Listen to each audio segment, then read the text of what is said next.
오늘 함께 보실 하나님의 말씀은 마태복음 14장 1절부터 12절까지 말씀입니다.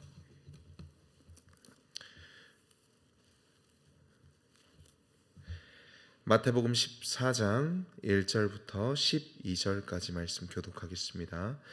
그때 분봉왕 헤롯이 예수의 소문을 듣고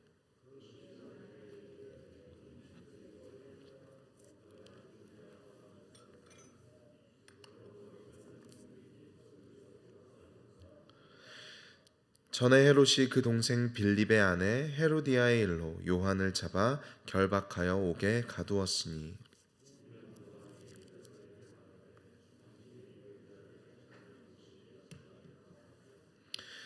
헤롯이 요한을 죽이려 하되 무리가 그를 선지자로 여김으로 그들을 두려워하더니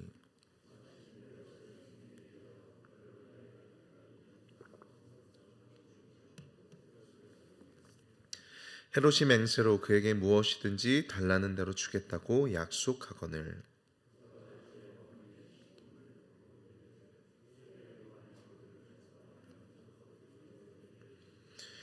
왕이 근심하나 자기가 맹세한 것과 그 함께 앉은 사람들 때문에 주라 명하고 그 머리를 소반에 얹어서 그 소녀에게 주니 그가 자기 어머니에게로 가져가니라. 요한의 제자들이 와서 시체를 가져다가 장사하고 가서 예수께 아뢰니라. 아멘. 마태복음은 총 28장으로 기록되어 있죠. 그리고 이제 13장까지 마태복음의 전반부가 마무리되고 오늘 본문부터 이제 후반부에 14장에 접어들게 되었습니다. 지금까지 예수님의 계보로부터 동방박사의 이야기, 그리고 또 예수님께서 광야에서 시험을 받으신 이야기, 또 산상수훈에서 천국 비유에 이르기까지 마태복음은 13장까지 활발하게 마침내 도래한 하나님의 나라와 다윗의 왕조의 왕으로 오신 예수 그리스도의 이야기에 대해서 들려주었습니다. 그리고 오늘 이 마태복음 14장부터 하반부에 접어들게 되었는데 이 하반부는 우리가 읽은 것과 같이 어떤 이야기로 시작되고 있냐면 바로 세례 요한의 죽음의 이야기로 시작되고 있습니다. 1절과 2절은 분봉왕 헤롯이 예수의 소문을 듣는 장면으로부터 시작합니다. 그리고 이 분봉왕 헤롯은 예수께서 많은 기적을 베푸셨다라는 이야기를 어떻게 해석하였냐면 바로 세례 요한이 부활하는 것이다. 그래서 그러한 능력이 예수에게서 나오는 것이다 라고 받아들이고 있습니다. 그래서 이제 잠깐 과거를 회상하는 장면이 등장하는데요. 이제 3절과 4절은 세례 요한이 옥에 어떻게 갇히게 되었나 하는 이야기가 등장하고 있습니다. 3절입니다. 전에 헤롯이 그 동생 빌립의 아내 헤로디아의 일로 요한을 잡아 결박하여 옥에 가두었으니, 헤롯이 세례 요한을 왜 옥에 가두었냐면 바로 이 헤롯이 자신의 남동생의 아내였던 헤로디아를 자신의 아내로 맞이하였고 받아들였고, 그리고 이 세례 요한은 헤롯에게 그 여자를 차지하는 것이 옳지 않다라고 이야기했기 때문에 이 세례 요한이 감옥에 갇히게 되었다라고 오늘 본문은 설명하고 있습니다.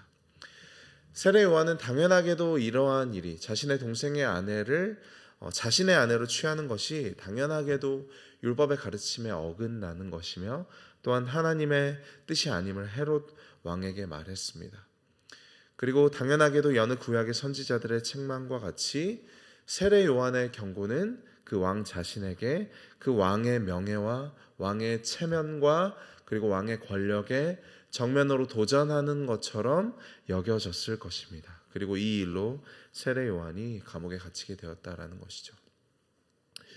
저는 이 장면을 보면서 사실 다윗 왕이 떠올랐습니다. 헤롯이 자신의 남동생의 아내를 취하였다면 다윗은 자신의 충성스러운 부하였던 우리아의 아내를 취하였습니다. 이 두 왕 모두 율법에 어긋나며 당연하게도 하나님의 뜻에 거스르는 행동을 하였습니다. 간음하였고 그리고 또 각자 자신의 다른 방식으로 살인을 저지르게 되었습니다. 그러나 다윗의 반응은 무엇이었죠? 나단 선지자가 다윗 왕 앞에 나와서 다윗의 죄를 책망하자 다윗은 사무엘하 12장에서 이렇게 회개하였습니다. 내가 여호와께 죄를 범하였노라.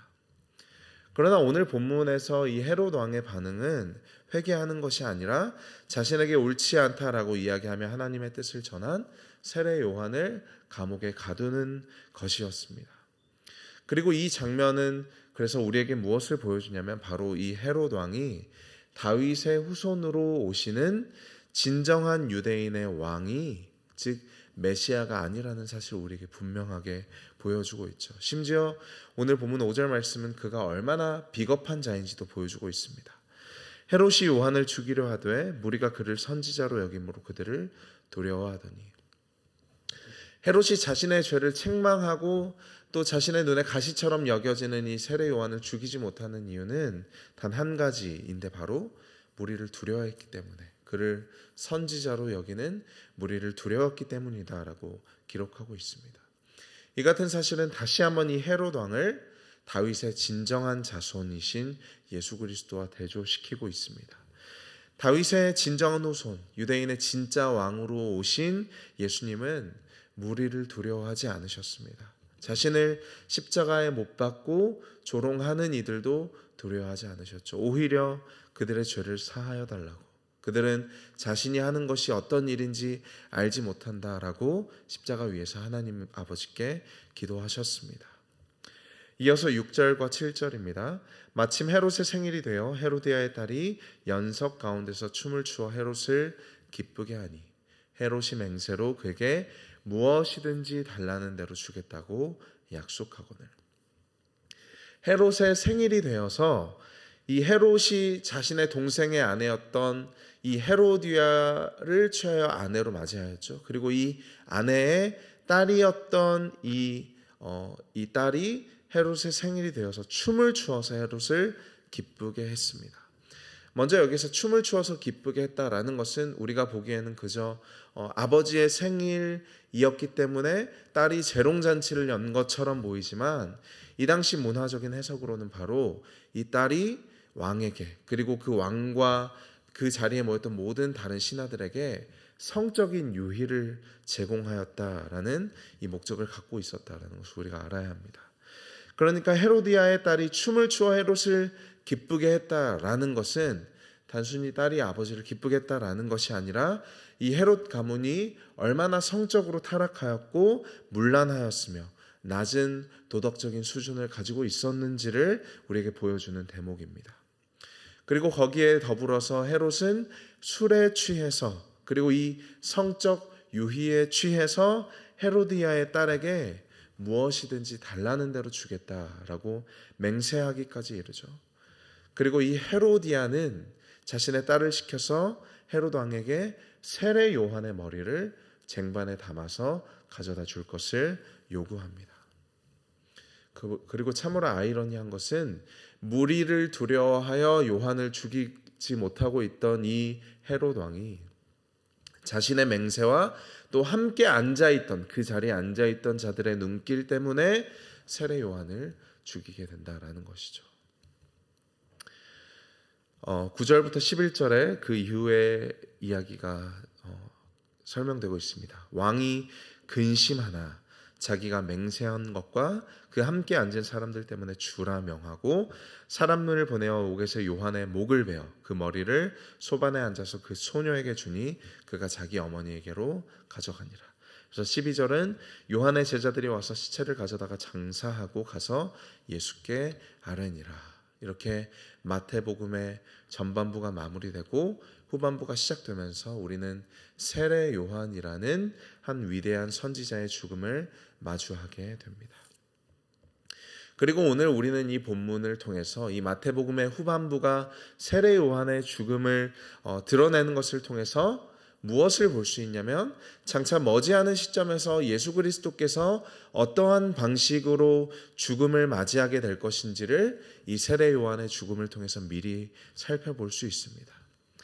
예수님도 이 무리를 두려워한 무능한 지도자 빌라도로부터 십자가형을 선고받게 될 것입니다. 그리고 또한 부정하고 부패한 권력을 상징하는 바리새인들과 서기관들, 대제사장들과 이 종교 지도자들로부터 그들의 온갖 권모와 술수 그리고 불량배들을 동원하여 예수에 대해서 거짓 증언하게 하는 것을 우리가 마주하게 될 것이죠. 그리고 마침내 그들은 무죄한 예수를 십자가에 못 박게 될 것입니다.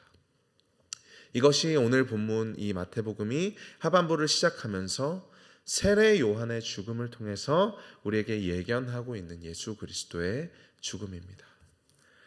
그래서 저는 오늘 이 본문을 보면서 이 세례 요한의 죽음과 그리고 이 죽음이 가리키고 있는 마태복음의 절정으로 드러나게 될 예수 그리스도의 죽음을 통해서 두 가지 내용을 함께 기억했으면 좋겠습니다. 첫 번째는 무엇이냐면 잠깐 주어지게 될 악의 승리입니다. 세례 요한의 죽음 당시에도 그리고 예수 그리스도의 죽음 당시에도 악의 세력은 분명하게 승리한 것처럼 보여집니다. 왜냐하면 세례 요한의 목이 잘려졌고 예수님은 십자가에 달려 죽으셨기 때문에 마치 악의 세력의 승리는 확실한 것처럼 보여진다는 것이죠. 그러나 우리는 이 예수님의 죽음이 곧 부활로 이어진다라는 사실을 알고 있습니다. 그리고 그분의 부활은 곧 모든 죄와 사망에 대한 완벽한 승리를 의미하는 것이죠. 이 예수 그리스도의 죽음은 예수 그리스도에게 생명을 다시 한번 가져다 줄 뿐만 아니라 모든 땅과 하늘의 권세를 예수 그리스도에게 가져다 주는 결정적인 사건이 된다라는 것입니다. 그러므로 오늘 이 본문을 통해서 우리는 이 악이 득세하는 것 같은 이 세상 속에서 여전히 모든 권세가 우리 주 예수 그리스도에게 있음을 기억해야 한다라는 것이죠. 우리가 오늘 아침에 함께 부른 참 아름다워라 라는 찬송가가 있었습니다. 이 찬송가의 원래 제목은 무엇이냐면 영어로 This is my father's world입니다. 그러니까 번역하면 이곳은 우리 아버지의 나라입니다 라는 찬송가입니다. 이 찬송가의 3절의 원래 가사는 이렇습니다. 이곳은 나의 아버지의 나라입니다. 악이 아무리 강력해 보일지라도 우리는 하나님이 통치자이심을 잊지 않아야 합니다. 이곳은 나의 아버지의 나라입니다. 이 전투는 끝나지 않았습니다. 예수 그리스도가 다시 오시는 그날에 천국과 이 땅은 하나가 될 것입니다. 이것이 오늘 우리가 아침에 부른 찬송가 3절의 고백입니다. 우리는 예수 그리스도의 죽음과 부활의 그 짧은 시간 속에서 강력해 보이는 이 세상의 악의 세력으로 인해 이 세상의 권력으로 인해 두려워하고 있지는 않습니까?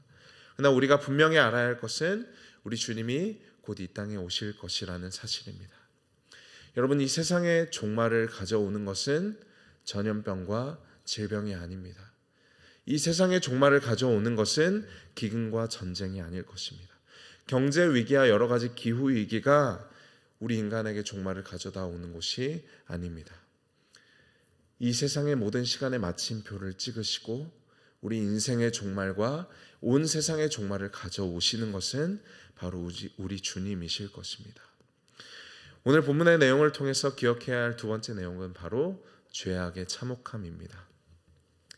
우리는 이 부패하고 무능한 권력인 이 헤롯 왕을 바라보면서 한편으로는 우리 안에 동일한 죄의 모습을 발견합니다.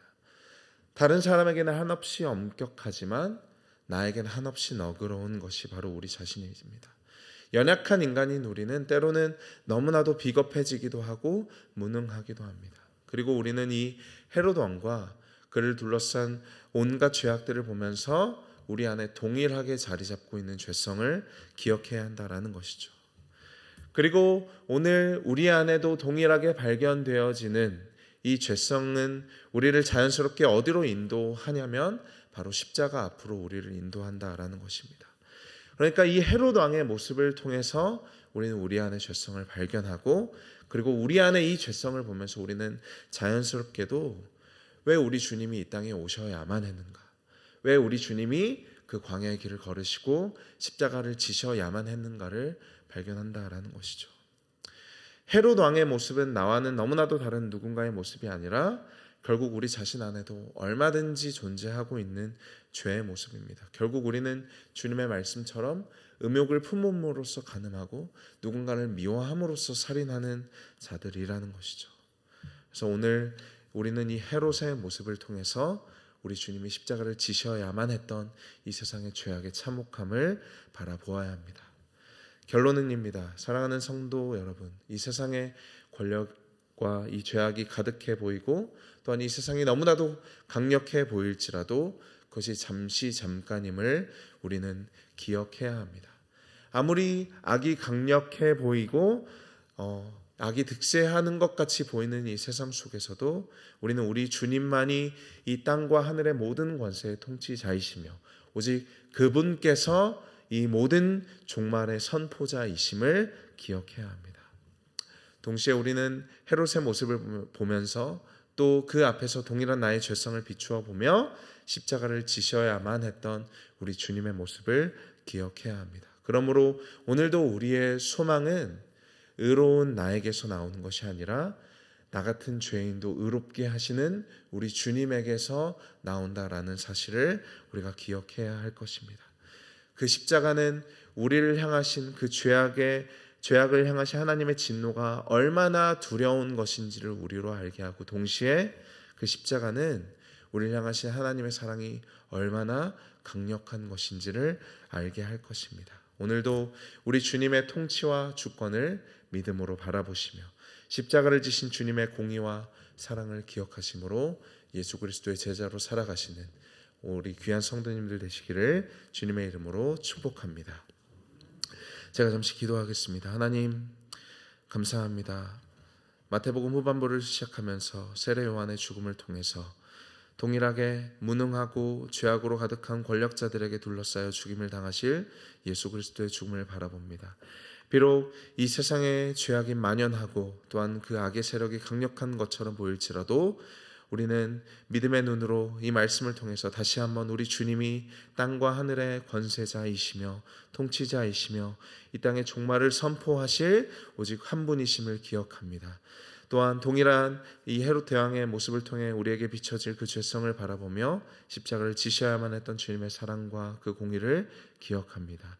오늘도 주어진 삶의 현장과 우리를 보내신 그 삶의 자리에서 우리 주님이 통치자이심을 기억하며 믿음으로 주님의 일꾼답게 살아갈 수 있는 귀한 성도님들 되게 하여 주시옵소서. 예수님의 이름으로 기도드립니다. 아멘.